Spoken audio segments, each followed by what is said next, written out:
Iniciando mais um vídeo aqui no canal, hoje faremos a resolução das questões de matemática da prova de ensino superior, das provas de ensino superior, aplicadas na tarde do dia 22 de outubro, concurso da Prefeitura de Surubim, realizado pela Banco Geduc.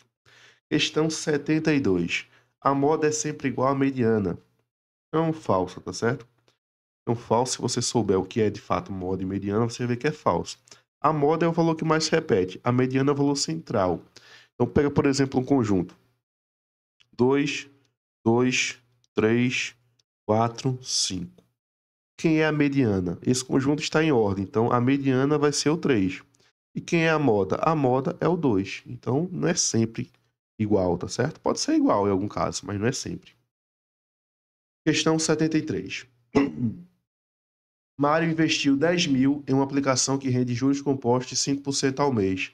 Assim é correto afirmar que ele levará aproximadamente 14,21 meses para que o valor inicial do investimento seja dobrado, ou seja igual ou superior a 20 mil. Essa questão aqui é sacanagem, tá certo, gente? Sinceramente, eu não sei como você conseguiria responder essa questão na hora da prova sem conhecimento do logaritmo de 2 e do logaritmo de 1,05. E a maneira de resolver isso sem ter o logaritmo seria sair calculando uma potência que é absurda também. Porque você poderia fazer assim, montante é igual a 10 mil, é juros compostos, né? A taxa, 1 mais a taxa que é de 0,05, elevado ao tempo que seria 14 meses, por exemplo, para dar esse montante. Então seria 10 mil, vê só que absurdo, 1,05 elevado a 14, 14,21. É uma questão que é totalmente irracional para uma prova. Daria para fazer? Daria, se você conhecesse o logaritmo de 2 e o logaritmo de 1,05, que a questão não dá. E não é um logaritmo que você decora facilmente. Então, a maneira de resolver isso seria fazer o quê? 20 mil igual a 10 mil e multiplica 1,05, né, que a gente já viu, elevado a t, que é o tempo que a gente quer descobrir. Então, se você dividir 20 mil por 10 mil, dá 2. E aqui você vai ter 1,05 elevado a t. Aí, como é que a gente resolve isso? Usando logaritmo. Então, seria log de 2 igual a log de 1,05 elevado a t. E aí, no caso, o t seria log de 2 dividido pelo log de 1,05, que seria aproximadamente 0,3 dividido por 0,021. Aproximadamente, tá certo, gente? E dá aproximadamente 14,2. Tá certo? 14,21 aproximadamente. Então, essa questão é verdadeira. Mas perceba que para calcular esse valor, só usando logaritmo, ou calculando um diabo de uma potência que é absurdo de calcular. Questão 74. A área de um círculo de raio igual a 5 é de aproximadamente 68,54. A área de um círculo vai ser π vezes o raio ao quadrado.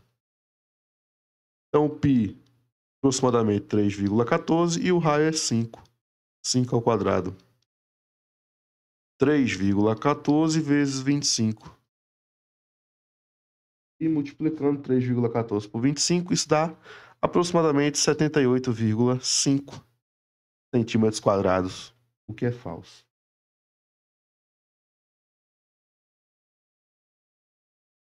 Questão 75. O volume de uma pirâmide é sempre maior do que o volume de um cubo com a mesma aresta. O volume de uma pirâmide é sempre maior que o volume de um cubo com a mesma aresta. Vamos pegar, por exemplo, a questão diz que é sempre maior, né? Sempre maior. Vamos pegar, por exemplo, uma pirâmide de base quadrada, certo? Uma pirâmide de base quadrada de lado 6. E um cubo com aresta 6, tá certo? Pirâmide, você desenhar a pirâmide, mas... e cubo. Ambas têm aresta 6. O volume do cubo é 6 ao cubo, né? A área da base, 6 vezes 6, vezes a altura, que é 6. Isso dá 216. Tá certo? E vamos pegar agora a pirâmide. A pirâmide, o volume da pirâmide é a área da base, 6 vezes 6, multiplicado pela altura, e no caso, a altura tem que ser 6, a questão nem diz qual é a altura dessa pirâmide, tá certo? Então, se ele diz que é a mesma aresta, a gente julga que a altura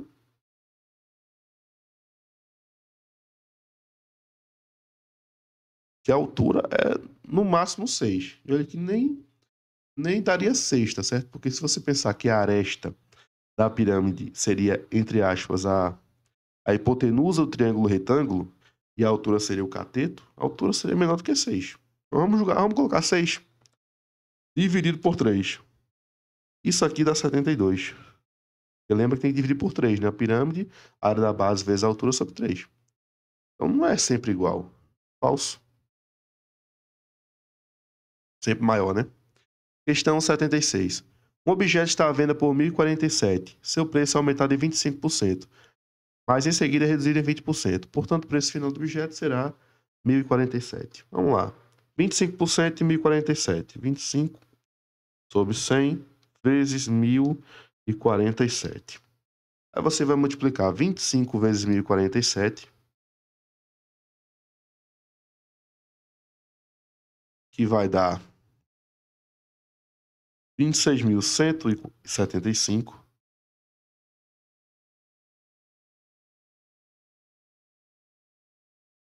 dividido por 100, o que vai dar 261,75. Somando com 1.047 mais 261,75, teríamos o seguinte.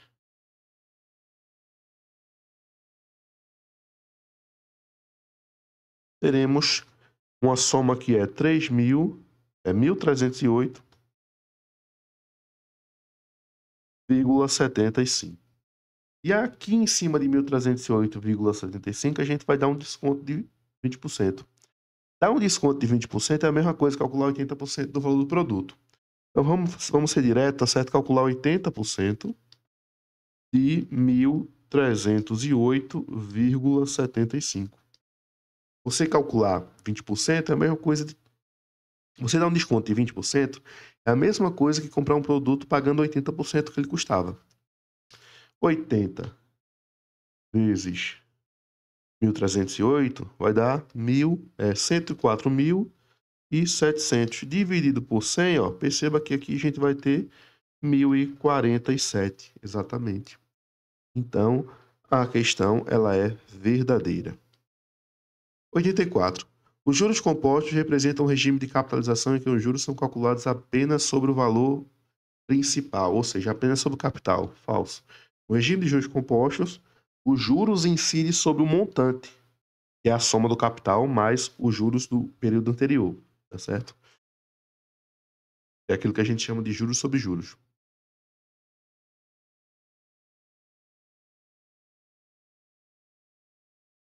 97. Uma equação de primeiro grau possui sempre uma única solução, de fato, tá certo? O grau da equação indica quantas soluções ela possui. Então, o primeiro grau é grau 1, possui uma única solução, verdadeiro. 98. A média pode ser calculada para dados qualitativos nominais. O que é um dado qualitativo nominal? Por exemplo, uma cor, tá certo? Então, a moda, ela pode ser calculada para dados qualitativos nominais. Por exemplo, eu tenho 4 vestidos amarelos, 2 vermelhos e um verde. Qual é a moda da cor dos vestidos? Amarelo, porque tem mais vestido amarelo, tá certo? Então, aqui ela é verdadeira. 99. Levando em consideração a equação de segundo grau, utilizando o método de Bhaskara para calcular o delta, é correto afirmar que as raízes são essas. Vamos ver. Calcular o delta. Delta é b ao quadrado menos 4 vezes a vezes c, né? B, o b da equação é 3. 3 ao quadrado menos 4 vezes a, que é 1, vezes c, que é 2. Então, aqui dá 9 menos 8, ou seja, 1. E o x da equação é menos b, mais ou menos a raiz do delta, sobre 2a. Então, você tem menos 3, mais ou menos 1, né, que a raiz de 1 é 1, dividido por 2. Então, as duas raízes são menos 3 mais 1 sobre 2, que dá menos 2 sobre 2, que é menos 1. Ok, menos 1 está lá. E a outra raiz é menos 3, menos 1 sobre 2, que é menos 4 sobre 2, que é menos 2. Opa, menos 2 não está aqui não. Então, essa afirmativa aqui é falsa. E a última, questão 100.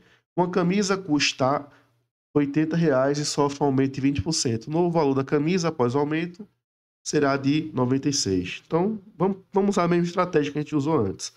Aumentar 20% é o mesmo que pagar 120% do valor que custava. Então, você vai calcular 120% de 80. Cancela os zeros, ó. Vai ficar 12 vezes 8.